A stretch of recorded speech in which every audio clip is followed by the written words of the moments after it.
अस्सलाम वालेकुम नाज़रीन, मैं हूं अलवीना और आप देख रहे हैं प्रोग्राम इनसाइड द न्यूज़।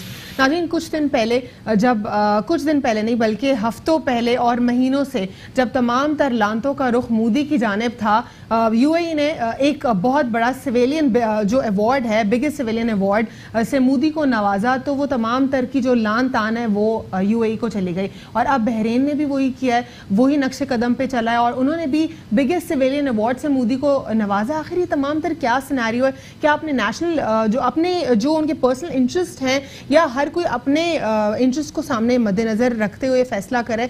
क्या फिर ईमान और रिलीजन, ये तमाम तर वैल्यूज़, ये कोई चीज़ें अब जो है किसी के लिए माने नहीं रखती? तमाम तर मुस्लिम उम्मा या मुस्लिम कंट्रीज़ अब वन प्लेटफॉर्म पर नहीं है, और अगर नहीं है तो उनको कैसे जगाया जाए? और तमाम तर मुस्लिम उम्मा को नहीं बल्कि तमाम तर जो इंसान हैं उनको कैसे जगाया जाए कि जो एक वायलेशन हो रही है, इंटरनेशनल लॉज की वायलेशन हो रही है, जिनीवा कन्वेंशन की हो रही है, यूएन के जो लॉज हैं उसकी वायलेशन हो रही है, चाहे क्लस्टर बॉम्ब्स की बात हो या फिर जो वहाँ पे शेलिंग होती है वहाँ पर उसकी बात हो, या फिर किसी भी और सिनेरियो की बात की जाए, तो क्या वो जब तमाम तर वायलेशंस होती हैं, ये तमाम तर जो इंटरनेशनल एंटाइटीज़ है, आखिर ये क्यों खामोश है? एक सबसे बड़ा और सवालिया निशान है।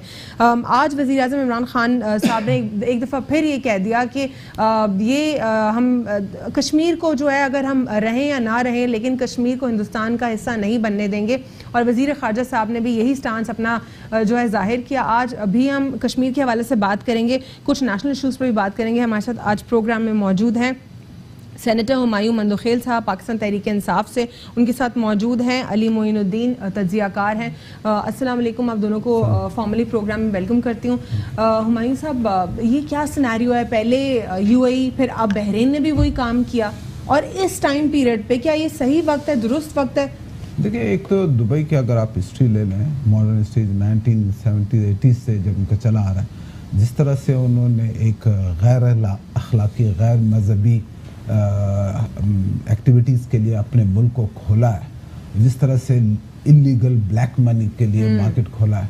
दुबई के पास तो कुछ भी नहीं है, अबू धाबी के पास कुछ पेट्रोल है, बाकी तो उनके 6 दूसरी रियासतें हैं वो तो ऐसी फारिग है। तो उन्होंने पैसे के लिए ये सब कुछ, ये तो अब उनको बड़ा मौका मिल रहा है कि जी इंडिया बड़ी इन्वेस्टमेंट कर रहा है और इंडियंस वहाँ पे बड़े काम कर रहे हैं और ताल्लुकात की वो बात कर रहे हैं, तो स्ट्रेटेजिक पार्टनर, और उसमें भी सिर्फ ये अकेले नहीं, उनके पीछे, क्योंकि इंडिया का अमेरिका के साथ एक स्ट्रेटेजिक पार्टनरशिप है और अमेरिका इनको कंट्रोल, अमेरिका कहता है कि जी हम इनको प्रोटेक्शन दे रहे हैं, इनकी हुकूमत तो 2 दिन में चली जाए। आपने ट्रंप को सुना होगा। तो वो इन्होंने उस दौरान में जब इनको कोई और मसला नहीं था, तो सिर्फ एक प्योरली कमर्शियल पर्पस के लिए उन्होंने सारे मज़हब की, अखलाक की, सबकी धज्जियाँ उड़ा करके जो कुछ गंद था दुनिया में एक हो सकता था, वो जो कि आप थाईलैंड या दूसरी जगहों में सुनते हैं, वो सब कुछ यहाँ पे दुबई में लाके खड़ा कर दे। और बहरीन के भी यही है, बहरीन के तो उससे भी बुरी सूरत हाल है। अच्छा। और ये जो आसपास के मुल्क हैं, ये सारे दुबई और यूएई और उसको फॉलो करते हैं, सऊदी को फॉलो करते हैं, और जो सऊदी कह दे या यूएई वाले कह दें, फिर बाकी। एक कतर ने थोड़ी जसारत की कोशिश की कि उनके साथ तो उन्होंने बिला वजह की जी हमारी बात क्यों नहीं मान रहे, आइसोलेशन डाल कर दे, उनके साथ ताल्लुकात खत्म हो गया। अभी एयर स्पेस इस्तेमाल नहीं कर सकते, सफारती ताल्लुकात नहीं है, और वो जो जीसीसी में उनके आपस में आना जाना नहीं है, कोई बोलचाल नहीं है। तो ये आपको याद होगा जब इन्होंने पाकिस्तान को कहा था कि जी अपनी फौज दे दें यमन के साथ, यमन भेजने के लिए, तो पाकिस्तान ने पहली दफा जब कोशिश की कि जी उनको एक अपनी नेशनल इंटरेस्ट में उनको ना कर दी, तो उस पर यही शेख मोहम्मद बिन जैद कितने सीख पाओ थे कि पाकिस्तान इसको भुगतेगा। और उससे आपको बात था इनके तो वल्लाह अलम अभी तो इनके मुसलमानी भी शक में। मैं आपको बता, मेरे पास वीडियोस आई हैं जिसमें शेख मोहम्मद बिन जैद की बेटी की जॉर्ज बुश के बेटे से शादी हो रहा है, जिसके $500 बिलियन उस पर सारा कहते हैं इजराइल फंडिंग कर रहा है, उसमें हर चीज अलाउड है, वहाँ पे आता है सब कुछ वो हो गया। तो ये इनका तो कोई अब वो रहा नहीं, वैल्यूज नहीं रहे। हाँ, तो शेख मोहम्मद बिन जैद की बेटी की जॉर्ज बुश के साथ शादी हुई है, ये इसकी वीडियोज आपके पास भी आए होंगे, सबके पास आई है, मेरे पास शायद अभी भी मोबाइल मौजूद हो। तो इसके बाद क्या इनकी मुसलमानी शक में है या नहीं है। सॉरी, तो हम बिला वजह उनसे एक्सपेक्टेशंस करते हैं। क्या उन्होंने हमें इंडिया पे, कश्मीर पे कभी सपोर्ट किया? हुमायूं साहब, फिर जब हम ये तमाम तो सिनेरियो देख रहे हैं मुस्लिम कंट्रीज का, तो नॉन मुस्लिम स्टेट्स में कुछ ममालिक जो है, जिस तरह चाइना की हम एग्जांपल लें, उनका स्टांस बहुत क्लियर दिखाई देता है और उनकी जो है इंटरनेशनल कम्युनिटी में पावर भी है एक तरह से। तो इंटरनेशनल एंटिटीज में जाके पाकिस्तान किन प्लेटफॉर्म्स पे जाके इस इशू को रेज कर सकता है? पाकिस्तान जो कुछ कर सकता है कर रहा है, जा तो इनके पास भी रहा है कि शायद इनकी गैरत जागे। जी, चाइना तो जागेगी मुश्किल, ये सब सिनेरियो देखकर तो नहीं लगता। नहीं, लेकिन हम अपनी उजत तो तमाम करनी चाहिए ना हमें। चाइना हमारा एक देरीना दोस्त है और उसके अपनी इंडिया के साथ भी लद्दाख पे मसला है। ऊपर से इंडिया और अमेरिका जो है ना वो सीपैक के खिलाफ है, तो ये सीपैक को भी वो सिक्योर करना चाहते हैं।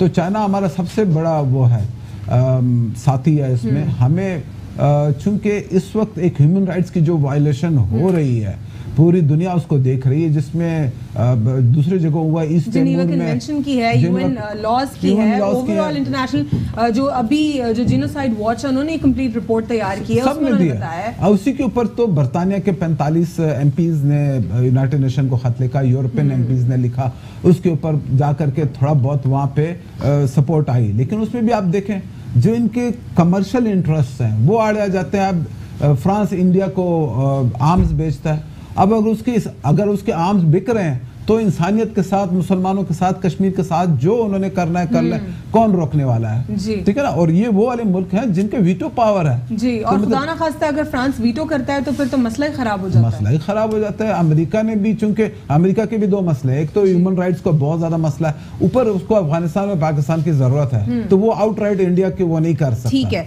बिल्कुल। व्यूअर्स, हमें यहाँ पे समीम मीर शेख ने पाकिस्तान पीपल्स पार्टी से भी ज्वाइन किया, उनको भी प्रोग्राम में वेलकम करते हैं। अली, आप मुझे ज़रा, मैं आपका व्यू लूँगी।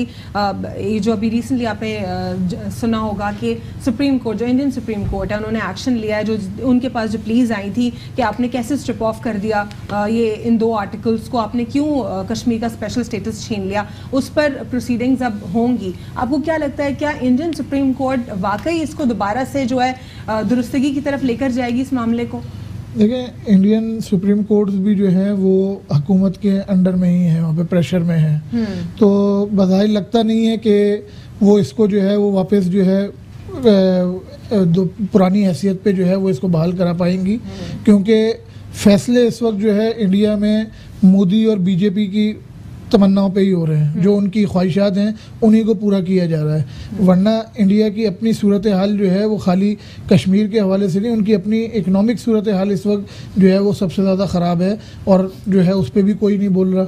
तो सुप्रीम कोर्ट जो है वो इतना ज़्यादा असर दिखावा है खाली कि जो है वो प्रोसीडिंग्स होंगी। तो यानी मोदी की गवर्नमेंट के हवाले से आप कह रहे हैं कि वो अपने कॉन्स्टिट्यूशन के साथ खिलवाड़ कर सकते हैं, मजीद खिलवाड़ कर सकते हैं। वहाँ पे और जगह जगह केसेस सामने आ रहे होते हैं, आपके सामने है 10 जगहों पे जो है वो चीज़ें सामने पॉइंट आउट हो रही होती हैं, कहाँ पे जो है वो गवर्नमेंट या जजेस ने या और अदालतों ने वहाँ पे जो है कोई एक्शन लिया है, कुछ भी नहीं लिया मोदी के खिलाफ। जब हम आईसीजे में इंशाल्लाह जाएंगे अपनी कंप्लीट लीगल टीम के साथ, क्या आईसीजे प्रेशराइज कर पाएगी इंडियन सुप्रीम कोर्ट को कि इस फैसले को दोबारा दुरुस्त कराएं? देखिए, आईसीजे का फैसला अगर हमारे हक में आता है तो उस पर जो है वो एक प्रेशर तो आएगा इंडिया पे, क्योंकि वो एक बैनुल-अक़वामी अदालत का है और जिसमें मुख्तलिफ मुल्क शामिल होते हैं और तमाम मुल्कों के जजेस शामिल होते हैं, तो इंडिया पे उसका प्रेशर आना चाहिए। लेकिन अभी हमने उसके लिए देखना है कि हमारी क्या लीगलिटी है कि हम उस पर पूरे उतरते हैं और उसको किस तरीके से अपने लेकिन अली, एक तो बहुत ही पॉइंट वाजे हमारे पास, जब इंडिया कुलभूषण जाधव एक एस्पेनॉज केस के ऊपर जा सकता है तो हम इस केस पर क्यों नहीं जा सकते जहां पर ह्यूमन राइट्स की वायलेशन हो रही है? मैं वही आपसे बात कह रहा हूँ कि इस केस को हम प्रेजेंट वहाँ पे किस तरीके से करते हैं, क्योंकि इसमें तो कोई दो राय नहीं है कि ये मामला जो है वो इंडिया का अंदरूनी मामला नहीं है जी। ये मामला, हालांकि कुलभूषण का केस आईसीजे की जुरिसडिक्शन का नहीं था, ये पाकिस्तान की पीएमएलएन की गफलत भरी जो गवर्नमेंट थी उन्होंने कहा कि हमने लेकर गए, वो तो भारत लेकर गया है केस, आपने चैलेंज करनी थी जुरिसडिक्शन, यही तो काम होता है डिफेंडेंट का। तो अब इस केस को भी इसी तरीके से देखना है कि हमारे जो लीगल टीम्स हैं वो इसको किस तरीके से प्रेजेंट करती हैं, क्योंकि एक चीज़ वाज़ह है कि ये मामला कश्मीर, मकबूजा कश्मीर का जो मामला है वो इंडिया का अंदरूनी मामला नहीं है, ये बैनुल अक़वामी मामला है। और इसमें जो है वो जो आर्टिकल जो सेक्शंस हैं उनके तहत जो है ये उसका नाम ही मकबूजा कश्मीर रखा हुआ है इसी वजह से कि वो जो है वो एक डिस्प्यूट जगह है। अब उसको किस तरीके से पाकिस्तान अपने तरीके से हल करना चाह रहा है, अपने तरीके से मुराद ये है कि उसको लीगल वे में हल करना चाह रहा है जो उसकी हैसियत है। इंडिया जो है वो अपनी हरदर्मी पे हल करना चाह रहा है उसको। ठीक है समीर, आप क्या समझते हैं कि इस वक्त किस तरीके से इस मामले को दुरुस्तगी की तरफ लेकर जाया जा सकता है? बिस्मिल्लाहिर्रहमानिर्रहीम। अलवीना देखें, आपने आईसीजे की बात की, सबसे पहले तो हमें उसकी जुरिस्डिक्शन समझनी पड़ेगी। The only way we can go to them is the both parties agreed to go there. Kulbhushan के मामले में पाकिस्तान हैड अग्रीड कि we will go fight a case and we didn't challenge the jurisdiction. वो तो पहले करना चाहिए था ना, but when we miss that chance, after that we agreed that we will go there and we will fight the case. Right now हम बोलते हैं हम आईसीजे के पास जाएंगे। I don't think so कि इंडिया will even consent वो भी jurisdiction को दोबारा चैलेंज कर देंगे। बोलेगा कि हम इसको चैलेंज ही नहीं करना चाहते, तो हम वहां से भी हमारे को कोई ऐसी कामयाबी मिलेगी नहीं। अभी जो सूरत हाल हमारी चल रही है कि हम पहले तो कश्मीर पे हम श्रीनगर पे शोर करते थे, अभी तो हम मुजफ्फराबाद पे शोर कर रहे हैं कि what is happening with the present government. हमारे हाथ से कश्मीर भी जा रहा है, हमारे हाथ से हमारे एलाइज भी जा रहे हैं। The present government should right now strongly take a strong stance। जाएं हमारे इत्तेहादी जो हैं उनको वापस जो हैं। लेकिन वो जो पुरानी गवर्नमेंट्स थी उन्होंने क्या किया समीर? अभी सारा का सारा मलबा तो इस गवर्नमेंट के ऊपर अगर डालना है तो पुरानी हुकूमतों ने क्या किया? हुकूमतों ने जो भी किया, अभी आप उसको छोड़ देना। अभी वी आर टॉकिंग अबाउट 2019। लेकिन क्या मसला इतना खराब हो चुका है? पुरानी हुकूमतों में अगर पीपल्स पार्टी की बात है, उन्होंने आपको एटमी पावर बनाया जिसकी वजह से आज India leave this atomic power. So exactly, let's forget what happened in the past, let's move लेकिन फॉरवर्ड। हमने भारत को इतना डराया नहीं समीर, अनफॉर्चुनेटली। हमें डराना, एटॉमिक पावर होने के बावजूद हमने नहीं डराया। उसके लिए कोई लीडर चाहिए। हमने मोदी को यहाँ बुलाया, जिंदाल बुलाया, हमने जितने भी लीडर्स थे सबको तो आजमा लिया। जब मरी हम लोग विदाउट वीजा उनको ले लेकर आ रहे हैं तो वो क्या डरेंगे? हमसे खाक डरेंगे? जब मोदी साहब अपॉइंट हो रहे थे या इलेक्शन हो रहे थे तो हमारी तरफ से क्या मैसेज जा रहा था? एक अच्छा ही मैसेज जा रहा था ना उनके लिए। हमने उस टाइम भी स्टैंड नहीं लिया। उसके लिए लीडरशिप चाहिए। मैंने आपको जैसे बताया, हम पहले श्रीनगर की बातें करते थे, आज हम मुजफ्फराबाद हमारे हाथ से निकल गया, कश्मीर हमारे से हाथ से निकल गया, हमारे अपने मुल्क की इकोनॉमी खराब हो रही है। Right now we need to get hold of our allies. हमारे प्राइम मिनिस्टर साहब जाएं चाइना, हमारे प्राइम मिनिस्टर रशिया जाएं, टर्की जाएं, हर जगह जाएं, इनके वोट्स लें ताकि हम यूएन में इनके पे रेजोल्यूशन। लेकिन अभी हुमायूं साहब ने एक बात की, और ये बिल्कुल एक फैक्चुअल बात है कि खुदा ना खास्ता अल्लाह ना करे कोई एक भी अगर वीटो कर देता है तो फिर, और फ्रांस तो सबको फ्रांस से खतरा है इस टाइम पे। एक जो जेनोसाइड हो रहा है या ह्यूमन राइट्स वायलेशन हो रही है, उससे हटके जो लोग मुल्क हैं बड़े, वो अपना मफाद देख रहे हैं, वो अपना ट्रेड देख रहे हैं। अनफॉर्चुनेटली लेकिन हाफिज सईद के केस की अगर हम बात करें, पहले चाइना ने वीटो किया, लेकिन उसके बाद फिर दोबारा से उन्होंने इस मामले को इतना मजबूती से वहां पर उठाया कि फिर चाइना भी मजबूर हो गया। तो क्या पाकिस्तान इस तरह प्रेशर क्रिएट कर सकता है? पाकिस्तान प्रेशर क्रिएट करे ना, जाएं। हमारे फॉरेन मिनिस्टर क्या कर रहे हैं, हमारे प्राइम मिनिस्टर क्या कर रहे हैं? ट्वीट्स करने से नहीं काम बनेगा। He has to get up from his office, from Banigala or wherever his office is, and go meet these allies. उनको हाथ करें ताकि हम UN में हमें कामयाबी मिले. Which so far no one could answer me, and I hope you will answer me. Bilawal Zardari right now at the time, is he talking accurately on Kashmir issue, or he's still doing point scoring? If he was doing point scoring, then he would be sitting in Bilawal House and doing point scoring. But still, he was on Eid, he was there, saying he was selected at Prime LOC. Minister, foreign policies fail, they are not doing anything regarding Kashmir. What's that? Alvina, you are a very good journalist. आप अपनी बड़ी ज़बरदस्त homework करके आती हैं। आप मुझे बता दें क्या foreign policy अच्छी जा रही है हमारी? क्या? Do you really want to know my opinion? बिल्कुल। My opinion is like it's neutral. From the day one, which I appreciate of this government is foreign policy. देखें, जब हमारे prime minister human rights violation अपने मुल्क के अंदर कर रहे हैं, तो जब वो दूसरी की बात करते हैं उनको कोई सीरियसली लेता ही नहीं है। आप ऑपोजिशन को जेल में बंद कर देंगे और सारी आवाज़ को बंद कर देंगे, और आप ना किसी से मशवरा करेंगे, ना आप किसी से कोई ओपिनियन लेंगे, तो फिर इसी तरह ही ऑपोजिशन शोर करेगी ना। आज फॉरेन पॉलिसी फेल्ड। अभी भी समीर भी ये कह रहे हैं कि फॉरेन पॉलिसीज फेल, लेकिन आपको लगता है कि ऑपोजिशन क्या दुरुस्त तरीके से आपके ऊपर प्रेशर डाल रही है कि आप लोग वो काम करें जो कि कश्मीर इशू में प्रोडक्टिव हो? In terms of air space का आपके ऊपर कोई प्रेशर डाला इन्होंने कि बंद करें इसको फौरन? क्या ट्रेड का इन्होंने आपके ऊपर प्रेशर डाला या किसी और किस्म का प्रेशर क्रिएट किया या सिर्फ पॉइंट स्कोरिंग कर रहे हैं? देखिए, आज हम कश्मीर के बारे में बात करें, आज हम ना अपोजिशन की बात करेंगे ना गवर्नमेंट के वो जो नॉर्मल ब्लेम गेम है दूसरे के पॉइंट स्कोरिंग वाला किस्म, मैं कम से कम उस पर बात नहीं करूँगा। तो बात यह है कि ये गवर्नमेंट जो एक पॉसिबल है, जो आपकी सिचुएशन है, जो करंट सिनेरियो, उसमें जो कुछ हो सकता है वो कर रहे हैं और वो आपकी बात है। अगर इस गवर्नमेंट की सबसे ट्रम्प कार्ड या जो सबसे अच्छी कारकर्दगी है वो फॉरेन पॉलिसी पे है। आप अमेरिका गए, आपके साथ क्या किस तरह से सलूक हुआ? आप दुबई गए, आप यूएई गए, आप सऊदी गए, मलेशिया गए, चाइना गए, तुर्की गए, हर जगह आपको बहुत अच्छा रिस्पांस मिला जो कि पहले किसी को नहीं मिला। और जनरल पब्लिक जो अरब वर्ल्ड में जो आम लोग जो आईसी में इमरान खान ने तकरीर की उसके बाद जो मुझे फीडबैक आया, वो कहते हैं वो अरब दुनिया में तो हीरो है। कहते हैं पहला मर्द है जिसने कोई बात की है मुसलमानों की या उनकी बात की है या फ़लस्तीन की या कश्मीर की, तो इससे पहले तो किसी ने बात नहीं की, इंक्लूडिंग आवर्स, दूसरे इस्लामिक लीडर्स भी उसमें हैं। तो जो कुछ हमसे हो सकता है, जो कोई गवर्नमेंट से हो सकता है, वो उधर बेटर पोजीशन में, उनके पास सारी इतलात हैं, वो कर रहे हैं। चाइना के साथ भी कर रहे हैं बात, हर एक के साथ कर रहे हैं, कोई बनी गाला में नहीं बैठा हुआ। इस वक्त कोई बैठ सकता है? इमरान खान ने उनको कहा कि जी जब आप हमें बहुत मजबूर करोगे तो हमारे पास दो ऑप्शंस हैं, या तो हम बहादुर शाह जफर की मौत मरें या उस वाले रास्ता इख्तियार करें, हम टीपू सुल्तान वाली मौत में। कहता हम टीपू सुल्तान वाली। तो ये एक थ्रेट है, उनको काउंटर है कि जी जो आपने कहा कि जी हमने उनको डराया नहीं, तो इमरान खान ने उस चीज से डराया। आज भी जो कल भी जो इमरान खान के बयान आता है वो सारे यही वाले हैं कि जी हमें ज्यादा अपनी दीवार से लगाए तो फिर हम वही करेंगे जो हमें करना चाहिए। ठीक है हुमायूं, मैं आपसे जानूंगी शेख रशीद के स्टेटमेंट के ऊपर। वो कहते हैं कि नवंबर में जो है रेडी हो जाए भारत आप जंग के लिए, क्योंकि भारत दुरुस्त बात सुनना नहीं चाह रहा। हम जितनी भी टेबल टॉक करने की कोशिश कर रहे हैं लेकिन उनके ऊपर जो है जुनून सवार है, उनके सहाफ़ियों से लेकर उनकी सरकार तक सबके ऊपर जंगी जुनून सवार है। इस पर मैं आपसे बात करूंगी लेकिन एक मुझे वक्फा लेना है। Stay with inside news. Welcome back after break. नाज़रीन, ब्रेक से कबल हम बात कर रहे थे कश्मीर के हवाले से और मैं सवाल छोड़कर गई थी हुमायूं साहब के लिए कि शेख रशीद कहते हैं कि नवंबर में जो है जंग के लिए तैयार हो जाए भारत। जी सर, इस पर क्या कहेंगे? देखिए, प्रेडिक्शंस तो हैं और देखें अगर आप मामला सुलझते नहीं है, अगर उनके ऊपर यही जंगी जुनून सवार रहता है और इसी खुशफहमी में रहते हैं कि जी वो जिस तरह इसराइल ने फ़लस्तीन उनका स्पेशल स्टेटस छीन लिया और ज़बरदस्ती की, तो इस तरह से ये यहाँ पे कर लेंगे। और गालबन आजकल उनकी दोस्तियाँ भी बढ़ी है। वो वहाँ जब इसराइल गए थे उन्होंने भी बड़ा वेलकम किया था और उन्होंने कहा कि जी इसी तरीके से करो, कोई नहीं आएगा ये वो। लेकिन ये उनकी गलतफहमी है।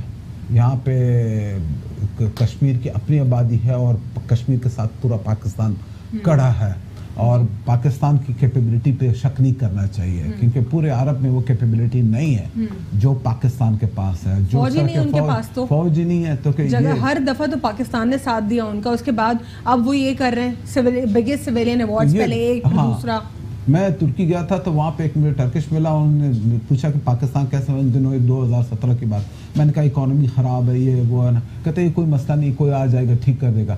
सबसे बड़ी बात ये कि आपकी एक बड़ी स्ट्रॉन्ग मजबूत आर्मी है, आपके पास एटम बम है, आपके पास मिसाइल है, तो टेक्नोलॉजी वाइज भी हम जो है और जो इंडियन एयर चीफ है उन्होंने तो खुद एक्सपेक्ट किया, उनके पास MiG-21 है जो कि कितने 64 से आई गेस 64 साल पुराने, ऐसे भी ज्यादा पुराने साल, इतने दूसरे उनके अंदर वो उनके फौजियों के अंदर वो जज्बा नहीं है। हमारे तो आज आप कॉल कर दे जितने भी रिटायर हुए हैं सब शहादत की वजह से, हमारे दीन में शहादत उनको कोई नहीं आएगा जो रिटायर हुए, बल्कि ये भी तो और वहाँ पे भी उनको दूसरा ये हो रहा है कि वहाँ पे जुल्म कर रहे हैं, उनको भी सिपाही भी तो देख रहे हैं कि जी आप जुल्म कर रहे हो। और सुसाइड रेशो भी जो है ये कहा जाता है कि जो कश्मीर में जो फौजी हैं वहाँ पे भारत के फौजी उनका बहुत ज्यादा हाई है।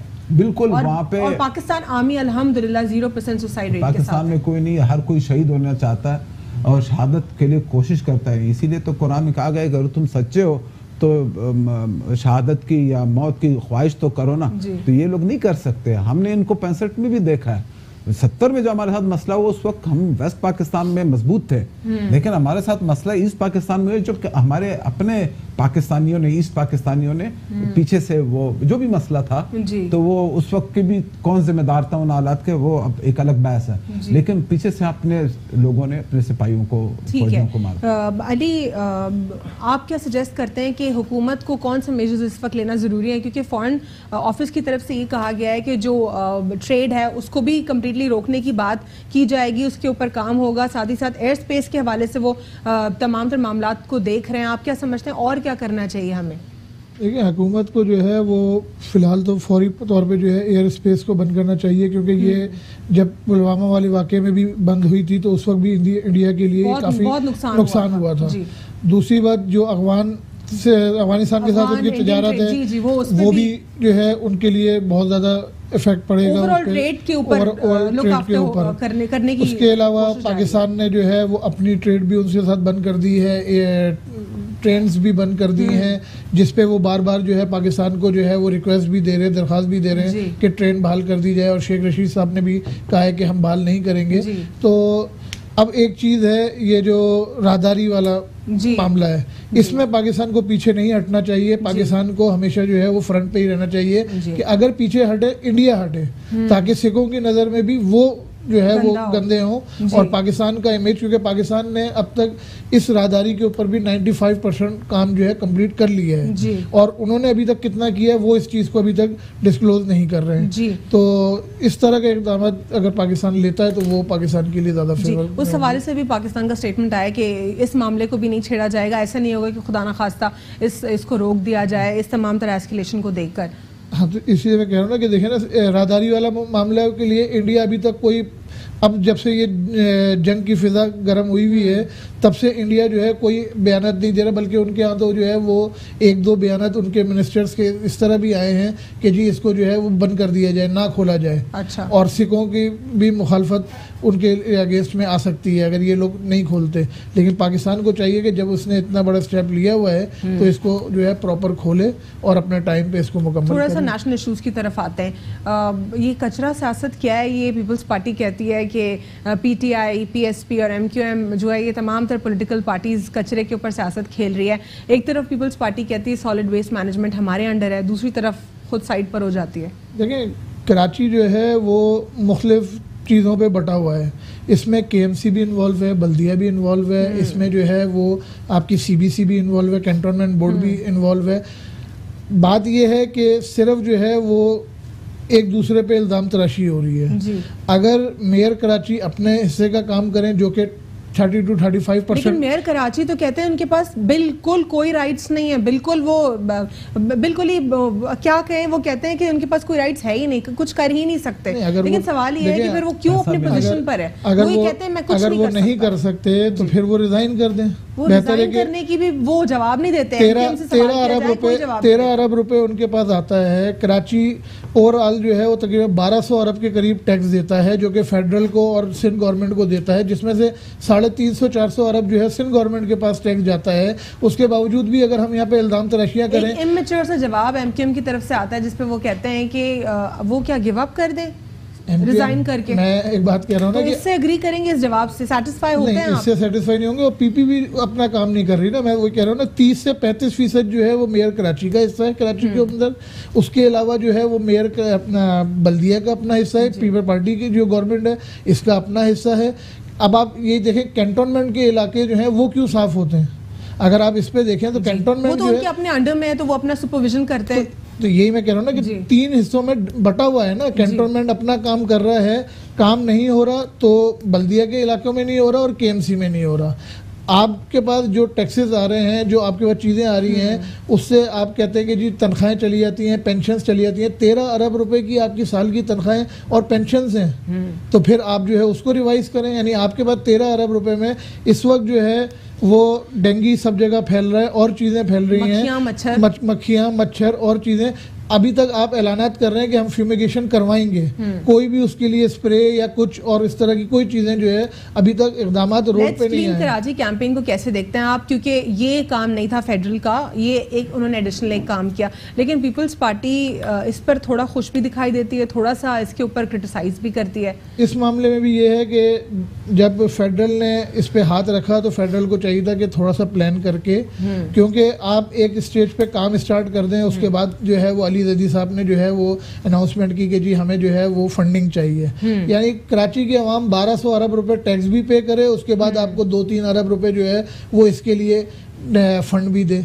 सीधी सीधी बात है कि यहाँ पे कि तमाम स्टेक होल्डर्स अगर प्लान करके कोई काम करेंगे तो वो बहुत अच्छी तरीके से हो जाएगा। एक दूसरे के ऊपर अच्छा काम भी होता है, वो भी प्लानिंग, प्रॉपर प्लानिंग से नहीं होता। क्योंकि तजावजात का मामला था इससे पहले कराची के अंदर, वो भी तमाम स्टेक होल्डर्स ने एक दूसरे पे इल्जाम तराजियां करते रहे, किसी ने प्लान करके नहीं किया। अगर हमने पाकिस्तान के लिए कुछ करना है तो सबसे पहले हमें जो है वो यूनिटी करनी पड़ेगी। तजावजात का मामला तो इतना पुराना था जिसके ऊपर सुप्रीम कोर्ट का ऑर्डर आया, उसके ऊपर हुकूमत ने एग्जीक्यूशन कराई, और फिर जब एग्जीक्यूशन होने लगी तो लोगों में बेचैनी फैल गई, क्योंकि जाहिर है सालों साल वो एक ऐसी जगह पे कारोबार कर रहे थे जो कि लीगल ही नहीं थी।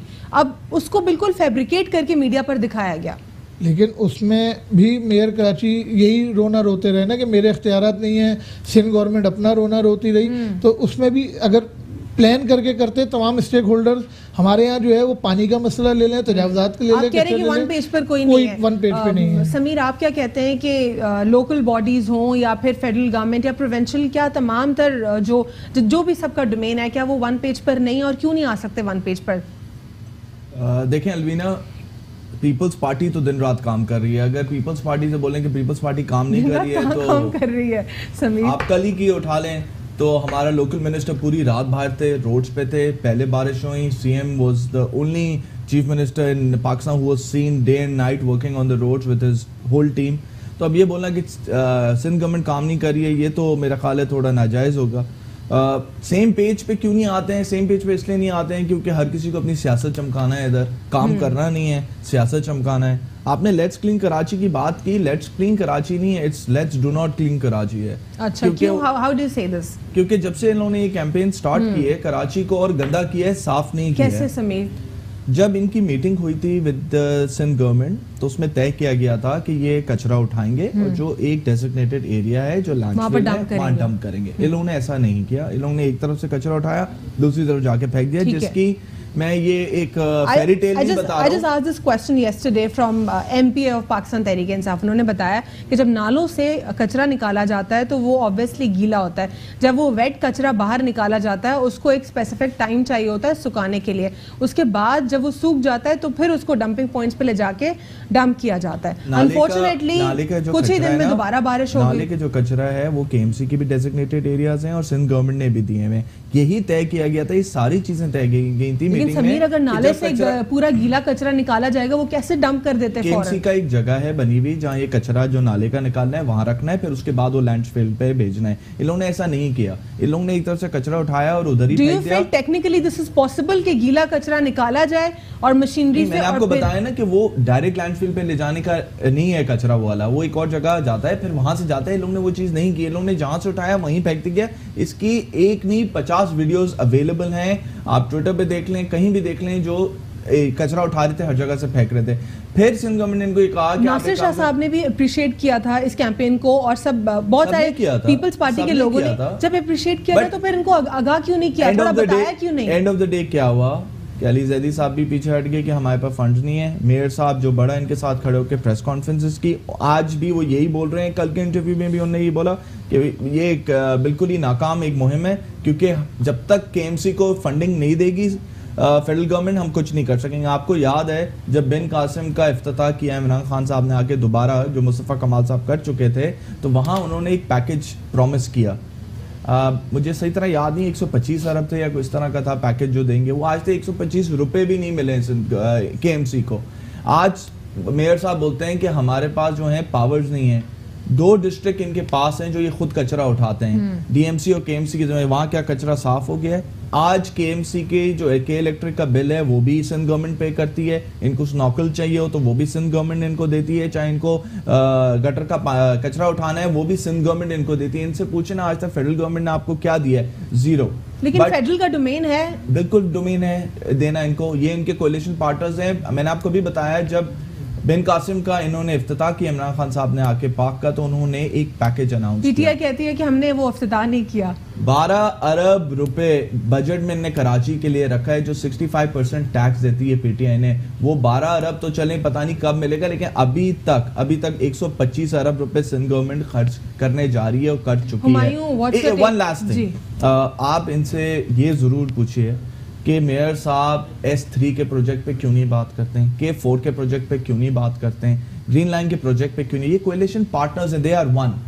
तो कराची जो इतना टैक्स दे रहा है उसके लिए क्यों नहीं बात करते? मैं दोबारा आपकी जाने बढ़ूंगी समीर, और आपसे ये भी जानूंगी कि कोalition पार्टनर्स तो डेफिनेटली पीटीआई के हैं, लेकिन कुछ इश्यूज जो एमक्यूएम को आपसे हैं आखिर वो आप कब एड्रेस करेंगे? थोड़ी देर मैं आपसे जानती हूँ।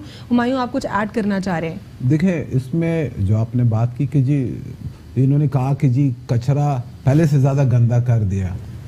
देखिए, कराची में मेन जो बारिशों के दरमियान मसला होता है वो नालों के चौक होने का है, क्योंकि नालों में कचरा भरा हुआ है, पानी नहीं निकल रहा।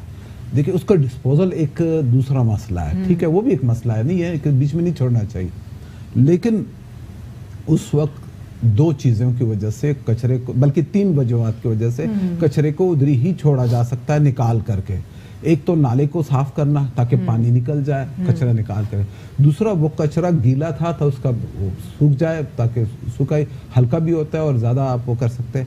तीसरा, हमारे पास मसला जो था वो फंड तो थे नहीं, फंड इन्होंने हमें कोई नहीं दिया ना, हमने अपने तौर पर जमा किया है, जिस तरह से भी किया है, डोनेशंस के दूसरे जरिए के जरिए, तो वो हमने उतने ही हमारे पास थे कि हम उससे यही मशीनें लगा करके नाले से बाहर ही निकाल दें ताकि ये बारिश का पानी तो निकले। वो डिस्पोजल अगर पैसे होते तो ज़रूर डिस्पोज भी करते। लेकिन बात ये है कि ये कह रहे हैं कि जी उन्होंने फेडरल गवर्नमेंट लोकल गवर्नमेंट को पैसे दे। ये लोकल गवर्नमेंट प्रोविंशियल, कह रहा हूं आपके लीडर ने प्रॉमिस किया था। वो आता हूँ, उस तरफ आता हूँ। देखिए, बुनियादी इशू इनका है, बड़ी जिम्मेदारी इनकी है कि जी लोकल गवर्नमेंट एक प्रोविंशियल गवर्नमेंट का एक हिस्सा है, एक मिनिस्ट्री है उसकी, ठीक है ना। ये प्रोविंशियल गवर्नमेंट नहीं पैसे दे, बजाय कि वो जाए, वो कौन सा ग्रुप है, ओमनी ग्रुप में वो पैसे घुमा करके चले जाए, जो सारे पैसे लड़काना पे जो बुक्स में आए हैं वो दूसरे जगह लगे हैं, जो कि वहाँ पे कुछ दिखाई नहीं दे रहा। अस्पतालों की हालत देख लें, थर में देख लें, दूसरी जगह देख लें, तो पैसे तो सारे इधर उधर जा रहे हैं। ये यहाँ पे इनको सिटी गवर्नमेंट को पैसे दें, सिटी गवर्नमेंट की जिम्मेदारी जरूर है। मेयर साहब चिल्लाते हैं, कहते हैं पहले उनके पास इख्तियारात थे, मुशर्रफ के दौर में यही एमक्यूएम थी, ठीक है ना, यही एमक्यूएम थी, उनको पैसे मिले, उनके पास पावर थी, तो वो उस कानून के जो निज़ाम था उस वक्त निज़ामत का, वो उसके तहत उन्होंने परफॉर्म किया, आपके शहर को बनाया, काफ़ी काम किया, आपको अप्रिशिएट करना पड़ेगा एमक्यूएम को उस चीज़ के लिए।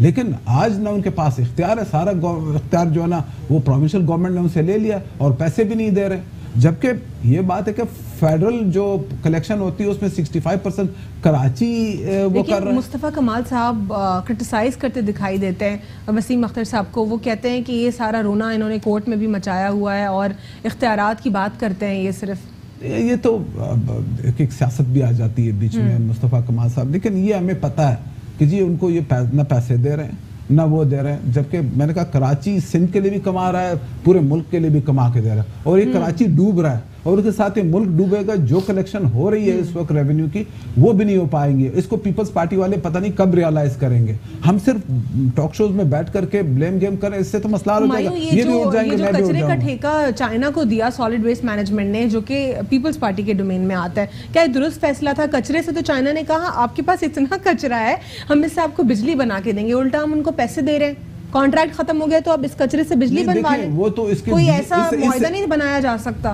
बनाया जा सकता है, अगर आप किसी को इनवाइट करें, किसी को बुलवाएं कि जो कचरे से बिजली बनाए, वो बहुत अच्छा प्रोजेक्ट हो सकता है। लेकिन जब तक कोई आता नहीं है, इंटरेस्ट शो नहीं करता, उस वक्त तक तो करना है, ठीक है, मैं उसको भी क्रिटिसाइज नहीं करता कि चाइनीज को क्यों दिया। चाइनीज को ठेका देकर कचरा उठवाएं, क्या हमारे पास इतनी भी कैपेसिटी नहीं है? वो तो नहीं है, वो तो ये तो एक रोना है, लेकिन मैं कहता हूँ चलो ये भी सही है, चाइनीज को दे दो, किसी को भी दे दो जो कर सके।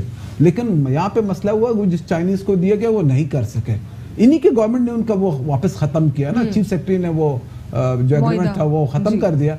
तो ये भी एक नाकामी है कि जी आपने जिसको ठेका दिया, डेजिग्नेट किया, वो काम नहीं कर सके, ये क्योंकि जिम्मेदारी आपकी है। चाइनीज तो वापस चले जाएंगे जो आए थे, ये कचरा तो इसी शहर में रहना है। तो देखिए आप इन्वेस्टमेंट बुला रहे हैं, दुनिया के लोगों से, हम खान साहब भी बात कर रहे हैं, दूसरे भी कर रहे हैं, हम चाहते हैं कि कराची एक इंफ्रास्ट्रक्चर है, इसका यहाँ से ये कचरा जो टीवी पे सुबह शाम दिखाई देता है, कौन इन्वेस्टर आकर के यहाँ पे देखे? यहाँ पे तो अपने लोग जाने की बात कर रहे हैं। जिंदगी में पहली मर्तबा मुझे एक शो करने के लिए जाना पड़ा। अभी मैं ये जिसको लियाकताबाद अब कहते हैं, लालू खेत जो कहा जाता था जिसको, मैं ज़िंदगी में पहली मरतबा, I am born in Karachi, I am raised all my life in Karachi, मैंने पहली मरतबा वो जगह देखी और इतनी बदबू, इतना कचरा, इतना गंद था वहाँ पे।